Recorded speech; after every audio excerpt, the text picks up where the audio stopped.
Hi everyone समस्त को master Ben IQ channel को स्वागत। तो फ्रेंड सिटी एंट्रांस 2024 यहाँ हूँ आम क्लास नंबर 17। या पूर्व आम 16 क्लास सरी कौन सी भी क्लास जब आपने मिस कर तो मिस करेंगे नहीं, सब क्लास आपंकर इंपोर्टाट तो जदि भी कौन क्लास मिस कर डिस्क्रिप्शन को जी सिटी एग्जाम 2024 से लिंक रे क्लिक कले आपने तार प्लेलिस्ट को चली जाए। सेठी आपको जहाँ भी क्लास होती समस्त वीडियो से ही प्लेलिस्ट रे मिल जाव। एवं आपण जदि आम आप्लिकेसन क्लास करवा चाहते तार प्राइस रही 112 टंका। एथिरे आपने जॉइन होगा पर आपको गोटे टेलीग्राम ग्रुप मिले से आप निजर डाउट पचारि पारे और क्वेश्चन आंसर डिस्कसन करेंगे। जहाँ सब आम थ्योरी क्लास होगा टॉपिक वाइज हो सब इंपोर्टाट क्लास गुड़िक आपंकर आप्लिकेसन कराऊँ तो आप्लिकेसन आपने जॉइन होकर क्लास करेंगे। और आपने मक टेस्ट दे पारे जार प्राइस रही 99 रुपीज।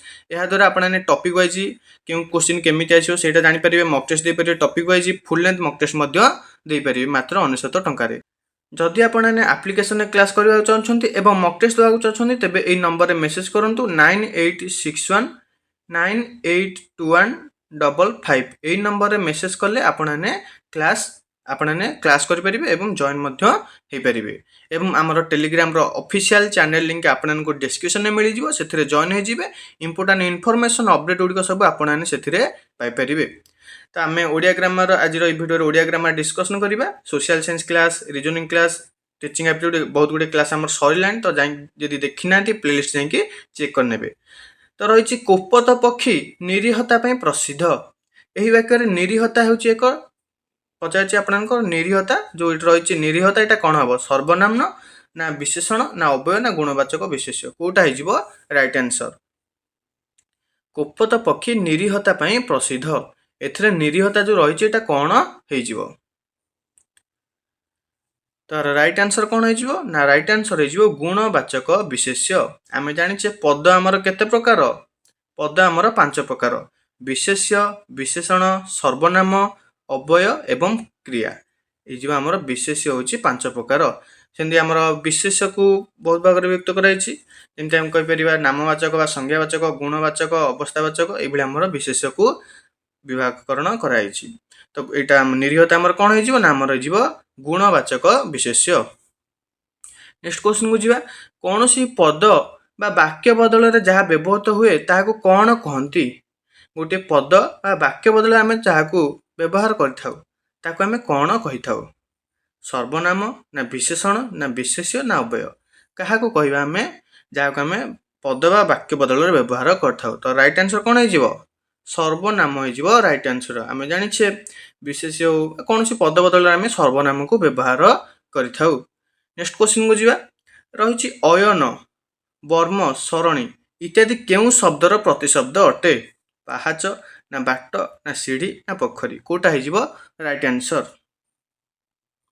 तो राइट आंसर हो बाट। बाटर आमर प्रतिशब्द होची अयन, वर्म, सरणी। नेक्स्ट क्वेश्चन को जीवा रही प्रत्युष शब्दर विपरीत शब्द कौन। प्रत्युषर विपरीत शब्द कौटा हो विश्व ना निर्दोष ना साहस ना प्रदोष कौटा हो राइट आंसर प्रत्युषर विपरीत शब्द। तो राइट आंसर हो प्रत्युषर प्रदोष हो राइट आंसर। नेक्स्ट क्वेश्चन को जीवा सही न पारिबा को रूढ़ी रे जदि आम प्रकाश करवा कौन हम आम कहीपर सही न पारिबा क्यों रूढ़ीर अर्थ रही गाल हाथ देवा ना कंटा बाड़े लुगा पकई कली करवा ना छाई न माड़ा ना छाई पड़े ना डेवा कौटा हो राइट आंसर सही न पारिबा। तो राइट आंसर हो छाई पड़े ना डेवा यहाँ हूँ आमर सही न पारिबा रूढ़ीर अर्थ।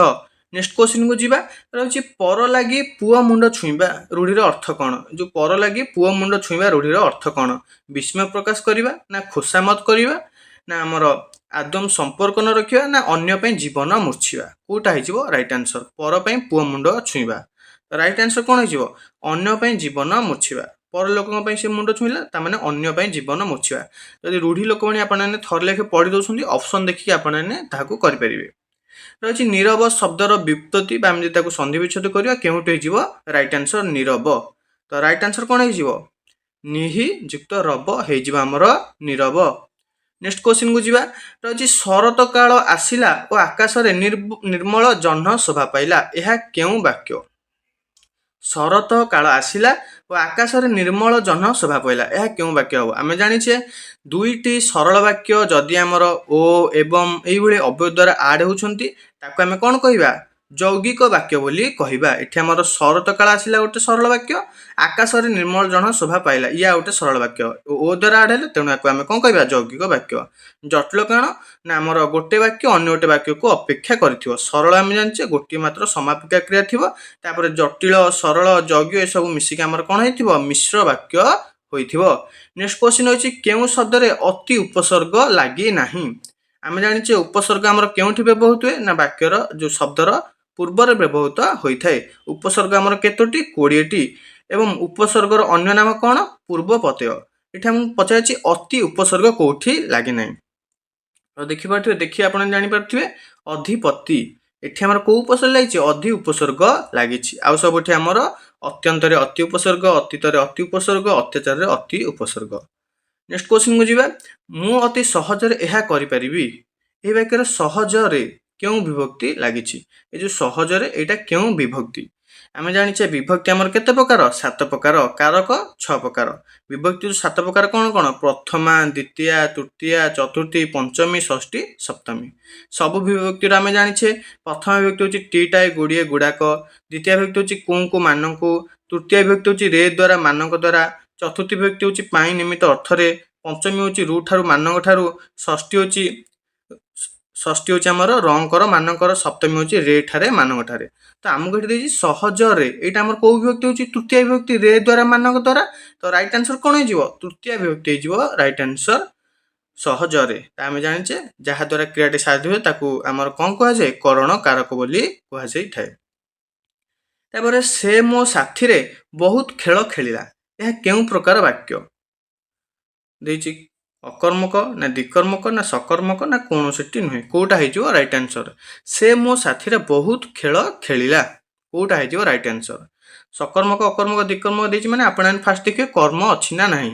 କର୍ମ ଆମ ଏ ବାକ୍ୟରେ କିଏ? କର୍ମ ହେଉଛି ଖେଳ। ଗୋଟିଏ କର୍ମ ଅଛି। ଯଦି ଦିଟା କର୍ମ ହେଇଥାନ୍ତା ଆମର ଦ୍ୱିକର୍ମକ। ଗୋଟିଏ କର୍ମ ଥିଲେ ସକର୍ମକ। ଯଦି କର୍ମ ନଥାନ୍ତା ଅକର୍ମକ ହେଇଥାନ୍ତା। ତ ଗୋଟିଏ ହେଉଛି ଖେଳ ହେଉଛି ଆମର କର୍ମ। ତ ରାଇଟ୍ ଆନ୍ସର କ'ଣ ହେଇଯିବ? ସକର୍ମକ ବାକ୍ୟ ହେଇଯିବ ଏହାର ରାଇଟ୍ ଆନ୍ସର। ନେକ୍ସଟ କ୍ୱେଶ୍ଚିନ୍ ଦେଶଜ ଶବ୍ଦଟି ଚିହ୍ନାଇ ଦିଅ। କୋଉଟା ଭିତରୁ ଆମର ଦେଶଜ ଶବ୍ଦ ହୋଇଯିବ? ନଗର ନା ପୋପାୟା ନା ଜନ୍ତାଳ ନା ଲଗନ? କୋଉଟା ହେଇଯିବ ରାଇଟ୍ ଆନ୍ସର? ଦେଶଜ ଶବ୍ଦ ଏଥିମଧ୍ୟରୁ କୋଉଟା? ଶବ୍ଦ ଆମର କେତେ ଭାଗରେ ବିଭକ୍ତ? 4 ଭାଗରେ ବିଭକ୍ତ। କ'ଣ କ'ଣ? ତତ୍ସମ, ତଦ୍ଭବ, ଦେଶଜ, ବୈଦେଶିକ। ତତ୍ସମ କାହାକୁ କହିବା? ଯାହା ସଂସ୍କୃତରୁ ଉଦ୍ଭବ। ସଂସ୍କୃତରୁ ଉଦ୍ଭବ ଯାହାକୁ ତାକୁ ଆମେ କହିବା ତଦ୍ଭବ। ଯାହା ସଂସ୍କୃତ ସହିତ ଅବିକଳ ସମାନ ତାକୁ ଆମେ କହିବା ତତ୍ସମ। ତତ୍ସମ ଶବ୍ଦର ଅନ୍ୟ ନାମ କ'ଣ? ସାଧୁ ଶବ୍ଦ ବା ଆମେ ତାକୁ କ'ଣ କହିଥାଉ? ମାର୍ଜିତ ଶବ୍ଦ ବୋଲି କହିଥାଉ। ଏବଂ ଯେଉଁ ଆମର ତଦ୍ଭବ ରହିଲା ତାକୁ ଆମେ କହିଥାଉ ଅପଭ୍ରଂଶ ଶବ୍ଦ ବୋଲି କହିଥାଉ। ତାପରେ ଦେଶଜ, ତାପରେ ବୈଦେଶିକରେ ଆମର ବହୁତ ଗୁଡ଼ିଏ ଆସୁଛି। ଇଂରାଜୀ, ପାର୍ସୀ, ତୁର୍କୀ, ଆରବୀ, ପର୍ତ୍ତୁଗୀଜ ଏଗୁଡ଼ିକ ସବୁ ଆମର ଇଂରାଜୀ ଯେଉଁ ଆମର ବୈଦେଶିକ ଶବ୍ଦରେ ଆସୁଛି। ଶବ୍ଦ ଆମର 4 ପ୍ରକାର। ଯଦି ଆମର ଉତ୍ପତ୍ତି ଅନୁସାରେ ପଚାରିଥାନ୍ତା 2 ପ୍ରକାର, ମୌଳିକ ଏବଂ ବ୍ୟୁତ୍ପନ୍ନ। ତ ଏଠି ଆମକୁ ପଚାରିଛି ଦେଶଜ ଶବ୍ଦଟି ଚିହ୍ନାଇ ଦିଅ। କୋଉଟା ଏଥିମଧ୍ୟରୁ ଆମର ଦେଶଜ ଶବ୍ଦ? ତ ରାଇଟ୍ ଆନ୍ସର କ'ଣ ହେଇଯିବ? ଜନ୍ତାଳ। ଜନ୍ତାଳ ହେଉଛି ଆମର ଦେଶଜ ଶବ୍ଦ। ମଧ୍ୟ ଏବେ ବି ମଧ୍ୟ ଆମର ଗାଁ ମାନଙ୍କରେ ଜନ୍ତାଳ ହୋଇଥାଏ। ନେକ୍ସଟ କ୍ୱେଶ୍ଚିନକୁ ଯିବା। କ, ଖ, ଗ, ଘ ଏହି ବର୍ଣ୍ଣ ଗୁଡ଼ିକୁ କ'ଣ କୁହାଯାଏ? କୁହନ୍ତୁ। କୋଉଟା ହେଇଯିବ ରାଇଟ୍ ଆନ୍ସର? ଓଷ୍ଠ୍ୟ ନା ଦନ୍ତ୍ୟ ନା ତାଲବ୍ୟ ନା କଣ୍ଠ୍ୟ? ଏଇଟା ଆପଣଙ୍କର ଉଁ। ଡ଼ ନୁହଁ, ଏଇଟା ହେଉଛି ଆପଣଙ୍କର ଉଁ। କ, ଖ, ଗ, ଘ, ଉଁ। କୋଉଟା ହେଇଯିବ ରାଇଟ୍ ଆନ୍ସର? ତ ଆମେ ଜାଣିଛେ କଚଟ ତପ ଆମର ଗୋଟେ ଫର୍ମୁଲା ଅଛି। କଚଟ ତପ ତାପରେ ତା ଯେଉଁ ବର୍ଣ୍ଣ ରହିଲା କୋଉ ବର୍ଣ୍ଣ? ନା ଆମର କତା ମୁଦା ଓ ଏଇଭଳି ଆମର ରହିଛି। ତ ଆମର ଦେଖିବା ଆମକୁ ଦେଇଛି କ ଖ ସବୁ ବର୍ଗରେ ଆମର 5ଟା ଲେଖେ ରହିଛି। କ ଖ ଗ ଘ ଙ। ତ ଏଇଟା ଆମର କୋଉ ବର୍ଣ୍ଣ ହୋଇଯିବ? କଣ୍ଠ୍ୟ ବର୍ଣ୍ଣ ହୋଇଯିବ। ତ ଆମେ ଜାଣିଛେ ଆମର ଶବ୍ଦ ଆମର ବର୍ଣ୍ଣ କେତେଟା? 49ଟି। କୋଉଠି କୋଉଠି ମଧ୍ୟ ଆମର 50ଟି ରହିଛି। 2 ଭାଗରେ ଆକୁ ବିଭକ୍ତ କରାଯାଇଛି। ସ୍ୱର ବର୍ଣ୍ଣ, ବ୍ୟଞ୍ଜନ ବର୍ଣ୍ଣ। ସ୍ୱର ବର୍ଣ୍ଣ ଆମର 11ଟି, ବ୍ୟଞ୍ଜନ ବର୍ଣ୍ଣ ହେଉଛି 38ଟି। ତାପରେ ବ୍ୟଞ୍ଜନ ବର୍ଣ୍ଣକୁ 2 ଭାଗରେ ବିଭକ୍ତ କରାଯାଇଛି। ଗୋଟେ ହେଉଛି ଆମର ବର୍ଗୀୟ ବ୍ୟଞ୍ଜନ ବା ସ୍ପର୍ଶ ବ୍ୟଞ୍ଜନ, ଆଉ ଗୋଟେ ହେଉଛି ଅବର୍ଗୀୟ ବ୍ୟଞ୍ଜନ। ସ୍ପର୍ଶ ବ୍ୟଞ୍ଜନକୁ ଆମର ବା ବର୍ଗୀୟ ବ୍ୟଞ୍ଜନକୁ ଆମର 5 ଭାଗରେ ବର୍ଗୀକରଣ କରାଯାଇଛି। କଚଟ ତପ କ ବର୍ଗ, च वर्ग এইভাবে আমার 5 ভাগে বিভକ୍ତିকরণ କରାଯାଇଛି। ତାକୁ ଆମର ଫର୍ମୁଲା ରହିଛି କଚଟ ତପ କ ତା ମୁ ଦ ଉ এইভাবে ଆମର ଫର୍ମୁଲା ରହିଛି। ତାପରେ ଯୋଉ ଆମର ସବୁ ବର୍ଗର ଶେଷ ବର୍ଣ୍ଣକୁ ଆମର କ'ଣ କୁହାଯାଇଥାଏ? ଅନୁନାସିକ ବର୍ଣ୍ଣ କୁହାଯାଇଥାଏ। ନେକ୍ସଟ କ୍ୱେଶ୍ଚିନକୁ ଯିବା। ଓଡ଼ିଆ ଭାଷାରେ ବ୍ୟବହୃତ ମୂର୍ତ୍ତିକା ଶବ୍ଦଟି କେଉଁ ଭାଷାରୁ ଆସିଛି ବା କେଉଁ ଭାଷାର ଅଟେ? ମୂର୍ତ୍ତିକା ପାଲି, ସଂସ୍କୃତ, ପ୍ରାକୃତ ନା ଅପଭ୍ରଂଶ? କୋଉଟା ହେଇଯିବ ରାଇଟ୍ ଆନ୍ସର? ଆମେ ଜାଣିଛେ ମୂର୍ତ୍ତିକା ଆମର କ'ଣ ସଂସ୍କୃତରେ ବ୍ୟବହୃତ ହୋଇଥାଏ। ମୂର୍ତ୍ତିକାରୁ ଆମର କ'ଣ ହେଇଛି? ମାଟି। ଯଦି ମାଟି ପଚାରିଥାନ୍ତା ତ ଆପଣମାନେ କରିଥାନ୍ତେ ତଦ୍ଭବ। ମୂର୍ତ୍ତିକା ପଚାରିଛି ତ ରାଇଟ୍ ଆନ୍ସର କ'ଣ ହେଇଯିବ? ସଂସ୍କୃତ ହେଇଯିବ ରାଇଟ୍ ଆନ୍ସର। Next question. ଘଣ୍ଟ ଶିଳା ଶିଖେ ଚାହିଁ ସେ କହନ୍ତା ଦିଅରେ ମେଲାଣି ମୋତେ। ଏଠାରେ ବ୍ୟବହୃତ ମେଲାଣି ଶବ୍ଦଟି କେଉଁ ପଦ? ବିଶେଷ୍ୟ ନା କ୍ରିୟା ନା ବିଶେଷଣ ନା ସର୍ବନାମ? କୋଉଟା ହେଇଯିବ ରାଇଟ୍ ଆନ୍ସର? ତ ରାଇଟ୍ ଆନ୍ସର ହେଇଯିବ ବିଶେଷ୍ୟ। ମେଲାଣି ଗୋଟେ ହେଇଯିବ ବିଶେଷ୍ୟ ପଦ। ନେକ୍ସଟ କ୍ୱେଶ୍ଚିନକୁ ଯିବା। ଗୋପାଳ ଆପେ ଆସି ପହଞ୍ଚିଲା। ଏ ଭିତରେ ଯୋଉ ଆମର ଯୋଉ ଆସି ଏଇଟା ଆମର କ'ଣ ହେଇଯିବ? ବିଶେଷ୍ୟ ନା ବିଶେଷଣ ନା କ୍ରିୟା ନା ଅବୟବ? କୋଉଟା ହେଇଯିବ ରାଇଟ୍ ଆନ୍ସର? ଆସି ଆମେ ଦେଖିଲେ ଗୋଟେ କାମକୁ ବୁଝେଇଲା ବା ଆମେ ଯୋଉ ଯିବା, ଆସିବା, ପହଞ୍ଚିଲା ଏଗୁଡ଼ିକ ଆମର ସବୁ କ'ଣ କ୍ରିୟା ହେଇଯିବ। ଏଗୁଡ଼ିକ ଆମର ସବୁ। Next question. ଚିତା କାଟିବା ରୂଢ଼ିଟିର ଉତ୍ତର ପ୍ରଦାନ କର। ଚିତା କାଟିବା ରୂଢ଼ିର ଆମର ଅର୍ଥ କ'ଣ ହେଇଯିବ? କପାଳରେ ଚିତା କାଟିବା ନା ଚାଉଳରେ ଚିତା କାଟିବା ନା ଝୋଟି ଦେବା ନା ଠକିବା? କୋଉଟା ହେଇଯିବ ରାଇଟ୍ ଆନ୍ସର? ତ ରାଇଟ୍ ଆନ୍ସର କ'ଣ ହେଇଯିବ? ଠକିବା। ଚିତା କାଟିବା ରୂଢ଼ିର ଅର୍ଥ ହେଉଛି ଠକିବା। ନେକ୍ସଟ କ୍ୱେଶ୍ଚିନକୁ ଯିବା। ସଠିକ ଶବ୍ଦଟିକୁ ଚିହ୍ନାଇ ଦିଅ। ଆଶିଷ ନା ଆଶିଷ ନା ଆଶିଷ? କୋଉଟା ହେଇଯିବ ଏହାର ରାଇଟ୍ ଆନ୍ସର? ସଠିକ ଶବ୍ଦ ମଧ୍ୟରୁ କୋଉଟା ଶୁଦ୍ଧ ଶବ୍ଦ ଆମର ହେଇଯିବ? ରାଇଟ୍ ଆନ୍ସର ଆକୁ ଆମେ ଡିସ୍କସନ କରିଥିଲେ ଆଶିଷ। ଅପସନ ନମ୍ବର ବି ହେଇଯିବ ସଠିକ ଉତ୍ତର। ନେକ୍ସଟ କ୍ୱେଶ୍ଚିନକୁ ଯିବା। ଆଗତର ବିପରୀତ ଶବ୍ଦ କ'ଣ? ଆଗତର ଏଥିମଧ୍ୟରୁ ଆମର ବିପରୀତ ଶବ୍ଦ କେଉଁଟା ହେଇଯିବ? ରାଇଟ୍ ଆନ୍ସର ହେଇଯିବ ଆଗତର ଅନାଗତ। ନେକ୍ସଟ କ୍ୱେଶ୍ଚିନକୁ ଯିବା। ଓଡ଼ିଆ ବର୍ଣ୍ଣମାଳାରେ କେତୋଟି ଶୁଦ୍ଧ ସ୍ୱରବର୍ଣ୍ଣ ରହିଛି? ଆମେ ଜାଣିଛେ ସ୍ୱରବର୍ଣ୍ଣକୁ ଦୁଇ ଭାଗରେ ବିଭକ୍ତ କରାଯାଇଛି। ଶୁଦ୍ଧ ସ୍ୱର, ସଂଯୁକ୍ତ ସ୍ୱର। ଯାହାକୁ ଉଚ୍ଚାରଣ କଲାବେଳେ ଆମର ଜିହ୍ବା ଏବଂ ଓଠରେ ପରିବର୍ତ୍ତନ ଆସିଥାଏ ତାକୁ ଆମେ କହିଥାଉ ପରିବର୍ତ୍ତନ ଆସି ନଥାଏ ଶୁଦ୍ଧ ସ୍ୱର। ଯାହାକୁ ଉଚ୍ଚାରଣ କଲାବେଳେ ଜିହ୍ବା ଓ ଓଠରେ ପରିବର୍ତ୍ତନ ଆସିଥାଏ ତାକୁ ଆମେ କହିଥାଉ ସଂଯୁକ୍ତ ସ୍ୱର। ତ ଶୁଦ୍ଧ ସ୍ୱର ଆମର କେତେଟା? ଶୁଦ୍ଧ ସ୍ୱର ହେଉଛି ଆମର 6ଟି ରହିଛି। ନେକ୍ସଟ ଯିବା। এই କ୍ୱେଶ୍ଚିନଟା ଆପଣମାନଙ୍କ ପାଇଁ ହୋମୱାର୍କ ରହିଛି ନିମ୍ନଲିଖିତ ମଧ୍ୟରୁ ସଠିକ ଶବ୍ଦଟିକୁ ବାଛ। ତା ଭିତରୁ କୋଉଟା ହେଉଛି ଶୁଦ୍ଧ ରୂପ କହିବେ। କମେଣ୍ଟ ସେକ୍ସନରେ କମେଣ୍ଟ କରିବେ। ସମୂହ କେଉଁଟା ହେଇଯିବ ରାଇଟ୍ ଆନ୍ସର। ତ ଓଡ଼ିଆ ଗ୍ରାମାର ଯାହା ବି ଆମେ ଡିସ୍କସନ୍ କରୁଛେ ସବୁଗୁଡ଼ିକ ଇମ୍ପୋର୍ଟାଣ୍ଟ ରହିବ। ଯେଉଁଗୁଡ଼ିକ ମୁଁ ଆପଣଙ୍କୁ କହିଥିଲି ତାକୁ ପଢ଼ିବେ, ବାରମ୍ବାର ତାକୁ ପଢ଼ୁଥିବେ। ଆମର ରୂଢ଼ି ଲୋକବାଣୀ ହେଇଗଲା, ତାପରେ ଶୁଦ୍ଧି ଅଶୁଦ୍ଧି, ବିପରୀତ ଶବ୍ଦ, ଏକପଦୀକରଣ ପ୍ରକାଶ କର, ସନ୍ଧି, ତାପରେ ଯେଉଁ ଶବ୍ଦର ଯେଉଁ ବୈଦେଶିକ ଶବ୍ଦ ସେଇଟା ଆପଣମାନେ ପଢ଼ୁଥିବେ। ତ ଏଗୁଡ଼ିକ ଆପଣମାନେ ସବୁଦିନ ପଢ଼ୁଥିବେ ଓଡ଼ିଆ ଗ୍ରାମାର। ତାପରେ ଯେଉଁଦିନ ଯାହା ବି ଆମର ୟୁଟ୍ୟୁବରେ କ୍ଲାସ୍ ହେଉଛି ତାକୁ ସେଇଦିନ କ୍ଲାସ୍ କରିଦିଅନ୍ତୁ। ଯଦି ଆପଣମାନେ ସେଇଦିନ ନ କରୁଛନ୍ତି ତ ଆପଣମାନେ ପଛେଇ ଯିବେ, ବହୁତ ଗୁଡ଼ିଏ ଭିଡ଼ିଓ ହେଇଯିବ, ଆପଣମାନେ ଦେଖିପାରିବେ ନାହିଁ। ତ କୌଣସି ବି ଭିଡ଼ିଓକୁ ମିସ୍ କରିବେ ନାହିଁ। ପ୍ଲେଲିଷ୍ଟ ଯାଇକି ଚେକ୍ କରିକି ସବୁ ଭିଡ଼ିଓ ଆପଣମାନେ ଦେଖିନିଅନ୍ତୁ। ତ ଯଦି ଭିଡ଼ିଓଟି ହେଲ୍ପଫୁଲ୍ ରହିଛି ଭିଡ଼ିଓଟି ଗୋଟେ ଲାଇକ୍ କରିଦେବେ, ନିଜ ସାଙ୍ଗମାନଙ୍କ ପାଖକୁ ସେୟାର କରିଦେବେ। ଚ୍ୟାନେଲରେ ନୂଆ ଥିଲେ ଚ୍ୟାନେଲକୁ ସବସ୍କ୍ରାଇବ୍ କରି ଅଲ୍ ନୋଟିଫିକେସନକୁ ଅନ୍ କରିଦେବେ। ଯାହାଦ୍ୱାରା ଆଗକୁ ଏଇଭଳି ସିଟି ହଉ, ବିଏଡ୍ ହଉ, ଓଟିଟି ହଉ, ଓଏସଟିଟି ହଉ ସମସ୍ତ କମ୍ପିଟେଟିଭ୍ କ୍ଲାସ୍ ଆପଣମାନେ ଏଇ ଚ୍ୟାନେଲ ମାଧ୍ୟମରେ କରିପାରିବେ। ତ ଚ୍ୟାନେଲକୁ ସବସ୍କ୍ରାଇବ୍ କରି ଅଲ୍ ନୋଟିଫିକେସନକୁ ଅନ୍ କରିଦେବେ। ଏବଂ ଆପଣ ଯଦି ଆମର ଆପ୍ଲିକେସନରେ କ୍ଲାସ୍ କରିବାକୁ ଚାହୁଁଛନ୍ତି ପ୍ରାଇସ୍ ହେଉଛି 112 ଟଙ୍କା। ବେନିଫିଟ୍ କ'ଣ ମୁଁ ଆପଣଙ୍କୁ ଭିଡ଼ିଓ ଷ୍ଟାର୍ଟିଂରେ କହିଦେଇଛି। ମକ୍ ଟେଷ୍ଟ ଦେବାକୁ ଚାହୁଁଛନ୍ତି ତାର ପ୍ରାଇସ୍ ରହିବ 99 ରୁପିଜ୍। ଏବଂ ଯଦି ଆପଣମାନେ ମକ୍ ଟେଷ୍ଟ କିମ୍ବା ଆପ୍ଲିକେସନରେ ଜଏନ୍ ହେବାକୁ ଚାହୁଁଛନ୍ତି ଏଇ ନମ୍ବରରେ ମେସେଜ୍ କରନ୍ତୁ 9861982155। এই নম্বরে মেসেজ কলে আপনার আপ্লিকেশনে আড করে দিয়াযিব। এবং আমার টেলিগ্রামর অফিসিয়াল চ্যানেলে জয়েন হয়ে যাবে, তার লিঙ্ক আপনার ডেসক্রিপশনে মিলিଯିବ।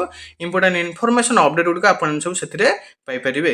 তো ফ্রেন্ডস ভিডিওটি এইটি রখিবা। ধন্যবাদ।